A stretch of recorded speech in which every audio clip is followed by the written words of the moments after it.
नमस्कार बंधुओं, यूट्यूब में आपका स्वागत है। मैं प्रद्युम्न नारायण राय, युग शिल्पी, और आप देख रहे हैं चैनल गायत्री विद्या। बंधुओं, आज हम चर्चा करेंगे मसाला वाटका से घरेलू उपचार। इस पर बंधुओं, इससे पहले कि हम आगे बढ़ें, जिन लोगों ने मेरे इस चैनल को सब्सक्राइब नहीं किया है या फिर इस चैनल पर नए हैं तो कृपया इस चैनल को सब्सक्राइब करें और साथ ही बेल आइकन को प्रेस करें ताकि आपको समय समय पर नए नए वीडियो का नोटिफिकेशन आसानी से मिल सके। तो चलिए शुरू करते हैं गायत्री महामंत्र से। ओम भूर्भुवः स्वाहा तत्सवितुर्वरेण्यं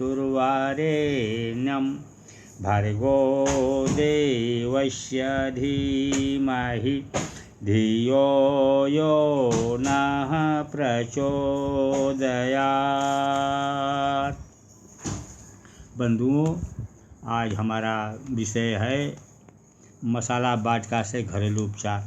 इसको ध्यान से सुनें और मनन करें और इसका अपने जीवन में, अपने घर में उपयोग करें। अपने बंधु बांधवों को भी बताते चलें। भोजन के समय दाल, शाक आदि में मिलाए जाने वाले मसालों में से अधिकांश ऐसे होते हैं जिसमें किसी न किसी रोग के निवारण की क्षमता भी है।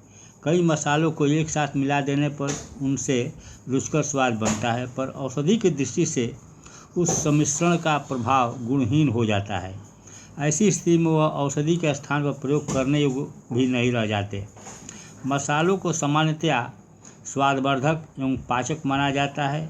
उनका आम प्रयोग प्रचलन इसी रूप में है, पर उन्हें निरापद घरेलू चिकित्सा के रूप में भी प्रयुक्त किया जा सकता है। अच्छा हो अपने घर आंगन में या जहाँ भी उपयुक्त जगह हो, एक दो क्यारी मसालों औषधियों को बो लिया जाए। वे हर ऋतु में बने रह सकते हैं। खाद, पानी, धूप, हवा का ध्यान रखा जाए तो मसालों को हर मौसम में उपजाया जा सकता है। कुछ महीने सभी ऋतुओं के लिए अनुकूल पड़ते हैं और कुछ सामान्य। यह स्थानीय भूमि एवं वातावरण पर भी बहुत कुछ निर्भर है। इसकी जानकारी पास पड़ोस वालों अथवा सब्जी उगाने वालों से पूछकर एकत्रित कर लेनी चाहिए। अधिक मात्रा में उगाने और अच्छी फसल लेने के लिए यह जानकारी विशेष काम आती है। अन्यथा साज संभाल रखने पर मसालों के पौधे हर महीने बोए और काम में लाए जा सकते हैं। मसालों में हल्दी, सौंफ, धनिया, अजवाइन, राई, अदरक, सौंठ जैसी औषधि भोजन में अतिरिक्त रूप से मिलाई जाती है। नमक, मिर्च तो नित्य ही प्रयुक्त होते हैं, इसीलिए उनका अतिरिक्त गुण देखने को नहीं मिलता। नशेबाज रोज तंबाकू आदि पीते रहते हैं, फिर वह उनकी आदत में शुमार हो जाती है। छोटे बच्चों को मिर्च खिलाई जाए तो वह रोने लगेगा। इसी प्रकार नमक की अधिक मात्रा भी असह्य होती है, किंतु एक बार उसका अभ्यास पड़ने पर कोई विशेष प्रतिकूल परिणाम तत्काल नहीं होता। यहाँ अति की चर्चा करना जरूरी है।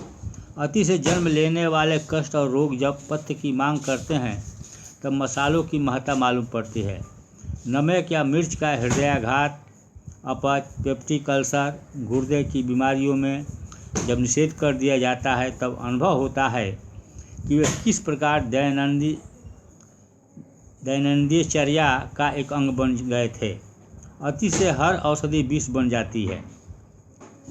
मसाले भी अपवाद नहीं है। बाजार में पुराने घुन लगे अशुद्ध सूखे मसाले लेने से अच्छा यही है कि उन्हें ताज़ा घर में ही उगा लिया जाए। अपवाद रूप में कुछ ही ऐसे हैं जो ताज़े प्राप्त नहीं किए जा सकते, खनिज या अन्य स्रोतों से उपलब्ध होते हैं। घरेलू शाक वाटका जिस प्रकार आंगन में, छत पर, छप्पर पर, गमलों, पेटियों और घरों के टूटे पेड़ों में टूटी टोकरियों का कनस्तरों में लगाकर खड़ी कर ली जाती है, उसी प्रकार मसाले बनाने के लिए भी घरों में या उनके आसपास ही जगह तलाश की जा सकती है। जमीन का बड़ा टुकड़ा उपलब्ध हो तो उन्हें अलग अलग छोटे छोटे टुकड़ों में बोया जा सकता है।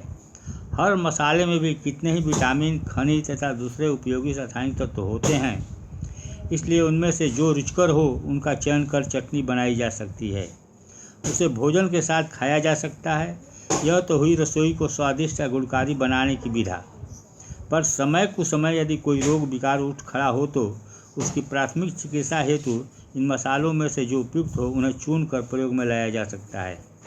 इस प्रकार एक ही कार्य से कई प्रयोजन सकते हैं। भोजन को स्वादिष्ट होना, उसमें कुपोषण निवारक गुणकारी तत्वों का समावेश होना, घर में सुगंधित वातावरण रहने से चित्त प्रसन्न रहना और कृमि कीटकों का सहज पलायन होते रहना, इन गुणों को देखते हुए यह इस निष्कर्ष पर सही पहुंचा जा सकता है कि घरेलू शाक वाटिका का आंदोलन की तरह छोटी मसाला वाटिका भी घरों में उगाई जानी चाहिए। साथ ही यह अनुभव भी होना चाहिए कि कौन मसाला वनस्पति किस रोग में काम आ सकती है और उसकी मात्रा कितनी होनी चाहिए। यूँ तो ये भारतीय परिवार संस्था पद्धति में घरेलू नुस्खों के रूप में चिर प्रचलित औषधियाँ हैं, फिर भी मात्रा एवं प्रयोग की शाश्वत विज्ञान सम्मत जानकारी हर दृष्टि से उपयोगी है। अनुमान के लिए जो मिश्रण परस्पर किया गया है उसकी बात अलग है, पर चिकित्सा प्रयोजन में कई मसाले एक साथ न मिलाना अधिक अच्छा है। एक ही वस्तु का प्रयोग करने से वह अपना पूरा गुण दिखा पाती है। मिश्रण करने से कई गुण एक साथ मिल जाने पर घपला हो जाता है। एक पदार्थ दूसरे पदार्थ के गुण बढ़ा भी सकते हैं और ऐसा भी हो सकता है कि कोई तीसरा प्रभाव उत्पन्न हो जाए। लाल, पीला, नीला रंग निर्धारित मात्रा में मिलने पर अनेक प्रकार के नए रंग बन जाते हैं। यही बात एलोपैथी की औषधियों पर भी लागू होती है। यही वनस्पतियों के बारे में भी है कि उन्हें मिला देने पर वे अपने मूलभूत गुणों से वंचित हो जाएं और कोई अन्य प्रकार का ऐसा गुण उत्पन्न कर लें जो इच्छित प्रयोजन पूरा न करके कुछ अन्य प्रकार का नया अवसर उत्पन्न कर दे। इसलिए चिकित्सा प्रयोजन में यह ध्यान रखा जाए कि एक बार में एक ही वनस्पति का प्रयोग हो।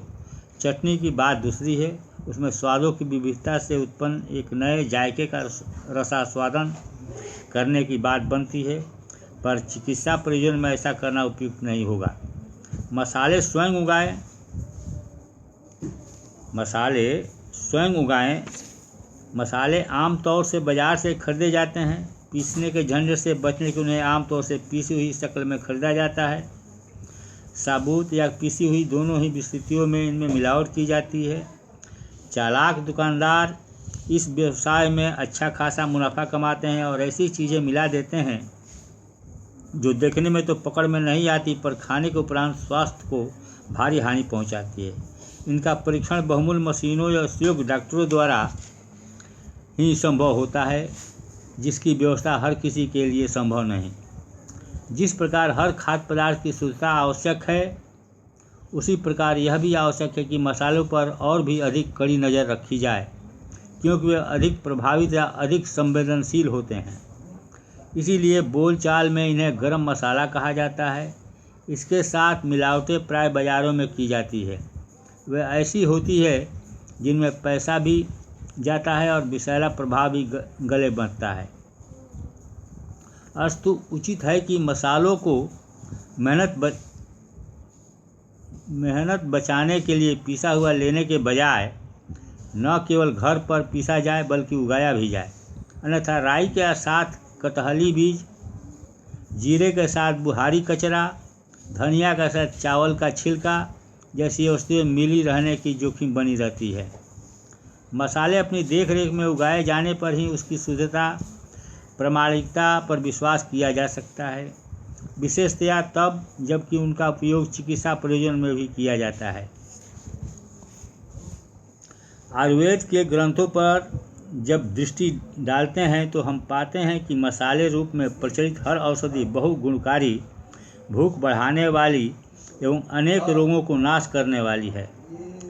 दैनंदिन जीवन में प्रयुक्त होने के कारण हम दुर्भाग्यवश उनका महत्व नहीं जान पाते, पर गहराई से विवेचन करें तो हम पाते हैं कि भारतीय भोजन पद्धति कितनी दूरगामी नीतियों को सामने रखकर ऋषि मनुष्यों द्वारा निर्धारित की गई है।